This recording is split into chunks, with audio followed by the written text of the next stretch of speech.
happened. Of course, we mixed it to have the greatest audio we can have. Yeah, I was listening to the CD, right? I don't have the Blu-ray yet, and but it was great. It was unbelievable, very, very good. I was very happy, and I saw a small video on YouTube last night. It's like a 2-minute long or something, and it's excellent music, man. Very, very good. Yeah, I'm very happy with your opinion. Oh yeah. And we also put some bonus tracks in addition to the main program. Yeah. We played every night. We played the blues, and it was improvised. And we added a blues from Olomouc, from Czech Republic, yeah, and another version of Night in Kastelzárdo from Debrecen. And the Blu-ray contains 1 hour extras, the 22 minutes video.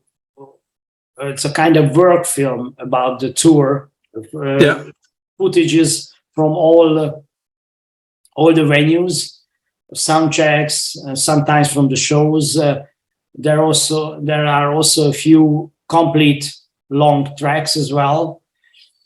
And some we included the screen films. We projected different films during the program.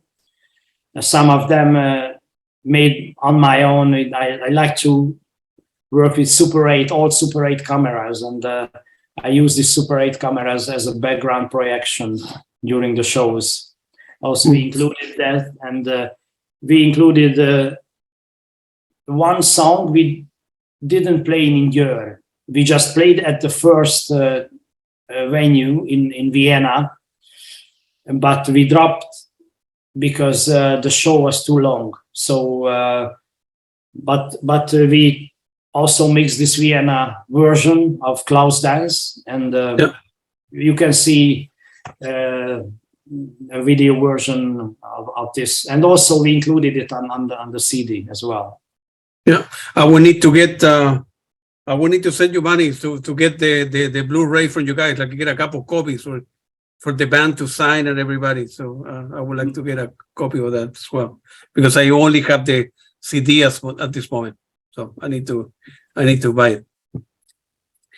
And so you have a long collaboration with Steve. I mean. You have, as many studios, cooperation, live release it on Esoteric as well, right? Yeah, it started with the album Sheafs Are Dancing. I've already mentioned 2003. Yeah. And 2004 we had a show in London together. Yeah. It was not so advertised. It was in arrangement of the Hungarian Cultural Institute in London.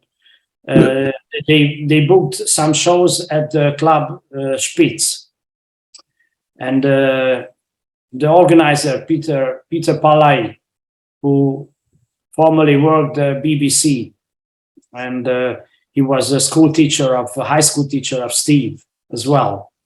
Really? Wow. Yeah. Yes. It's another interesting story, and I was the person who bring them back together again. So Peter organized the shows that time from Hungary to London, and he asked Steve to join us, and it was a memorable event. It was the first time we played together, and then the cooperation became more serious by the unacceptable event, which was very sad. My friend, whom I established the band, András Sipos, he was a percussion player, and unexpectedly he died. He was just 43. Very young. Yeah, wow. Young, and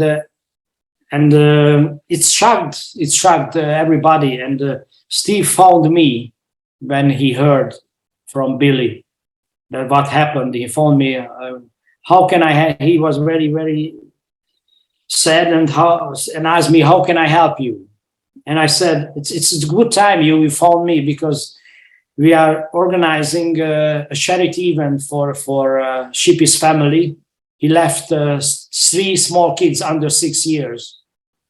So we want to help for the family, and we also want to make a memorial event for him.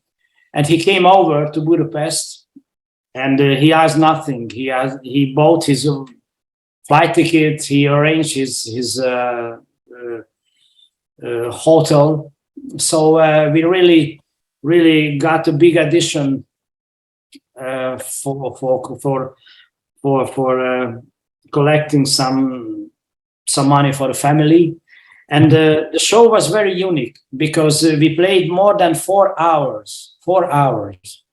Wow. And it was so the energy of Sheafs. We called András, the percussion player, Sheafs. Was among us. We felt him, and not only Steve joined, another well-known Hungarian musicians we never played before joined to us. And just an example how strong was this evening. One of the well-known Hungarian saxophone player, Mishi Dresch, had a concert at a club. He is a jazz player, and he had a concert at sometimes like 9:30 at the jazz club with his own band. And we started the show at 7:30, so he could play in the first part. But when we made an interval around 9 o'clock, he came to me and said, I don't want to go to play at my concert. May I stay here? Wow. And I said, okay, just stay and come on stage whenever you want. And there was a song we played with the video. We used Sheafs' video on a screen, and we played his parts on percussion, and all the band played along with him. And during this time, he got up on stage, but it was not easy because we couldn't stop the video, and everything was really organized. But it worked very well. He just come in the right place. He could join in and left, and also came a few times when Steve did the solos and they were played together, and it was very, very, very, very strong moments. Steve improvised a lot on Djabe tunes. That time we didn't play any Genesis or Steve Hackett. He just joined us. He played his own solo part, acoustic. Yeah. But the rest was to play the song we recorded together 2003, and he improvised. And it went very well. Next morning, I got a phone call from him. He was still in Budapest, and he said he was really impressed what happened last night, and he thinks Sheafs really touched Sheafs, and it was great. And he asked me, "Is it possible to play with you more guys?" Yeah, wow. It was, for me, it was kind of I don't know how to say, because my old hero asked me, I want to play with you. So that's amazing. Yeah, that was really amazing. And in the beginning, we had some invitation jazz festivals like Malaysia, Kuala Lumpur, and Penang Island, and different places, former Yugoslavian countries. And I asked Steve to join us for these shows, and it was a start of how our common musical activities and setlist improved. First, we played a few things we done together, and he joined to the Djabe tunes. He played some on his own, but later on everything became more integrated. We started to play a few Steve Hackett liked the steps, and we asked him what he suggests from the Genesis material, and he suggested Indent Quieters, the version he played with his own band at Los Angeles. So everything started to grow, and a few years later, we played on each other's album. We played on his Out of the Tunnel's Mouth album and Genesis Revisited 2 as well. Yeah, well, yeah, those are great albums. Yeah. And from 2012, from the Down on That album, he played on all Djabe records, 1 or 2 or 3 numbers.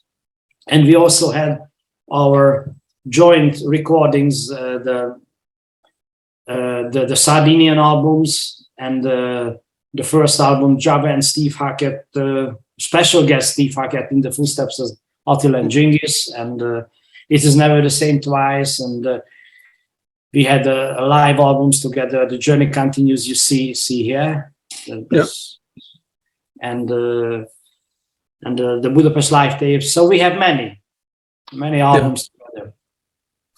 Beautiful, very beautiful story. My understanding, I think it's Steve going to be playing with you guys some show this year as well, or no? This year? Yeah. Yes, no. yes. He also he's coming, right? Yeah. He's coming. We have a tour in June. So we start in Budapest 15th of June. In Budapest, which is sold out. It became sold out yesterday, and we will have another show, 16. So the second day in Budapest. Yeah. And we go to Slovakia. From Slovakia to Vienna, Austria, and back to Hungary, Győr. We play again in Győr. And we finish the tour in Romania, Timișoara. Yeah. Wow. Amazing. Yeah. I'm happy for you guys. And feel free to elaborate, because you end up making, like you mentioned, two albums, the Sardinia tapes, as well as Back to Sardinia. Feel free to elaborate how this idea came about, and then how it developed, and so on and so forth. Yeah, the Sardinian things is it has a special story, because every year I organize 1 or 2 short tours with Steve. Normally he could join us 7-10 days, and Joe and Steve, and the 2016 was a difficult year for Djabe, because long-time members, Ferenc Kovács and Zoltán Kovács, the keyboard and the violin and trumpet players, wanted to quit the band, and it didn't work very well. So I was a little bit disappointed when everything was going on, and I didn't want a tour which can disappoint Steve. And I did not organize a tour for 2016. But 2 months before June, when we had the dates, the 3 days from Steve, he asked me and asked, and he said, "You didn't send out the venues, the tour program where we will play." And I said, "We don't play this year. We don't have a tour this year." And I felt he was disappointed on the other end of the phone. So I realized that this connection, this partnership, what we are doing is not just to play a few gigs. It was a kind of a deep friendship between us and the band. But I felt I can't do this, not to see each other. He asked me, "We don't see each other this year?" I said to Steve, "Okay, let me a day. I call you back." Yeah. And I was in a swimming pool. I just started to swim, and I started to thinking on what can we do. within 2 months. It is very short time to organize a tour.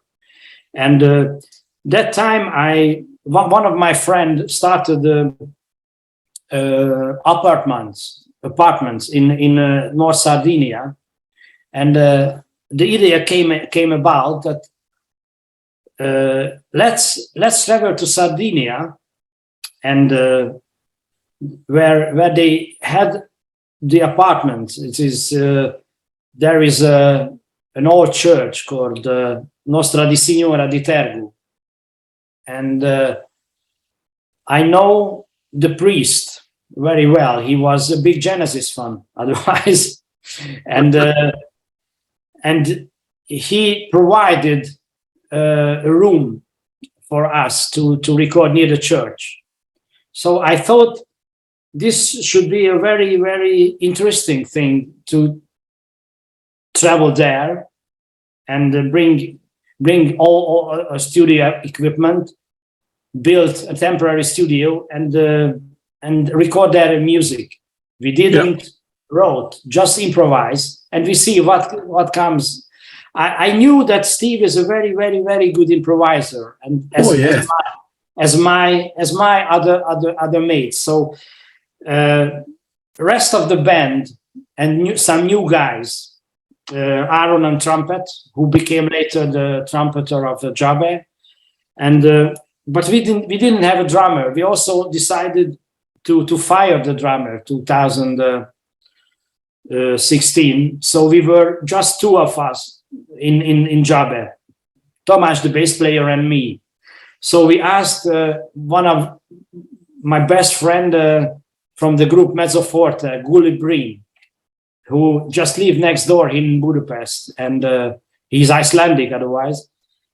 But 5 of us flew to Sardinia, and the rest is kind of a history of Djabe and Steve. This fantastic album. We just started to play without any written material, and it worked very well. I think one of the best things I ever done. These albums, Life is a Journey, the Sardinia tapes, and the Back to Sardinia, which was a repeated experience 3 years later. Yeah, beautiful story, man. Had been, as you know, right, a lot of it's amazing how life works, right? So when you were a little kid, liking the music of Genesis and liking the record where Steve ended up playing, and then later on, many years down the road, turning into a good friendship and then playing with him in many gigs. It's amazing how life works, right? I mean, yeah, it's absolutely one of the biggest moments in my life. I was really died as a kid when I heard the first or fifth guitar solo. Yeah. Oh yeah. It was like my epitaph or something like that. Yeah. And when I first played with him on stage, I couldn't believe it. I'm just playing with him. He's next to me, 1 meter from me, and I've heard this signature guitar sound from the monitor and from his amp on the stage, and when we finished it, he turned to me and asked what's next, or just sometimes he was waiting for my signs, any kind of signs, what's the next or what happened when he needs to came into the song. It's really, really unbelievable. Unbelievable, and many other things that like we recorded the album The Magic Stag, and Joe and Steve wrote the lyrics, and we made a video clip together. So we have a video clip together. It's also very unbelievable and huge things for me. Amazing. You know that when I opened during the pandemic, I have a big music collection, right? And so I've been listening to music 2 hours a day for the last 50 years. I have some stuff that you see in the bed, but I have 4th floor full of music. And during the pandemic, I opened the radios, and I sent the link to some friend. They like it, and I open another one, and so on and so forth. So I thought, well, if the musicians are not touring, everybody must be at home with nothing to do because you couldn't tour them. So I end up emailing Steve, and Steve Hackett. It was my first interview. The first one was Steve Hackett. So I'm very grateful to him, and over the year I have seen him many times, and I'm going to be going to Latin America in August. He's going to be playing with a band from Argentina called Genetics. Mm-hmm. I don't know if you know them, but they're very, very good as well. And then after that, Steve is coming here in October, November to play here in the United States. So I'm going to be seeing him several times here. So it's a very good person. It's a very, very good guy. His brother John also, good family. Very, very humble person. Yeah.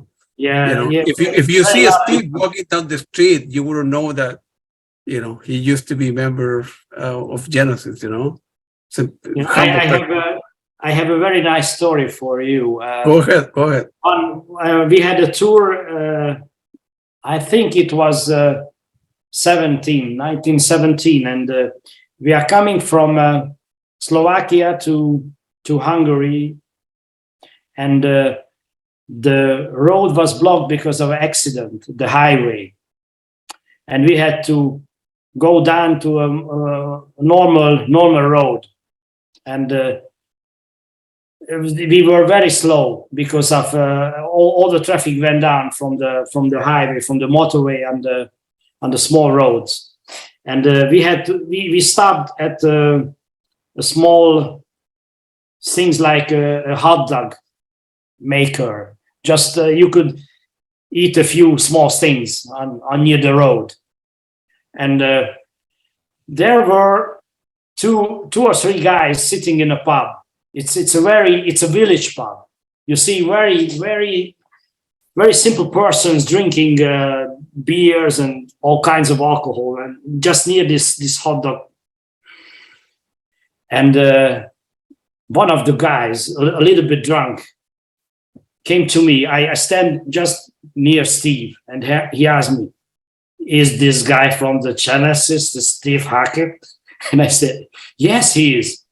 "Oh, go to hell. I don't believe it. He's not Steve." But he was. Yeah. It was Wow. very nice. Yeah. So people recognized him, but didn't believe that he's Steve at his village near the pub. Yeah. No, amazing. It's good people and humble people. It's great. Some not every musician is like that, but Stephen and his brother John, they're very, very good people. So I'm happy that you met him, that you fulfilled your dreams in many ways, and still playing better and better with his with age. I mean, the guy is unbelievable. He's still touring a lot. He's still playing, and Steve has a lot of energy, and hopefully we'll see Steve and Djabe play with you guys for many, many, many years. You cannot retire. Your music is too good. Yeah, one of the most interesting when we are touring together. My bandmates, something like from end of their 30s until I am the oldest, 57. Yeah. So we are relatively younger than Steve, but Steve never complained about the bus rides and getting up early or something like that. My bandmates, the Djabe guys, sometimes complaining they tired or something like that. Steve never. He is a really, really strong in touring and everything. So he's unbelievably young. Unbelievable. Yeah. He has a lot of energy. All right, that's great.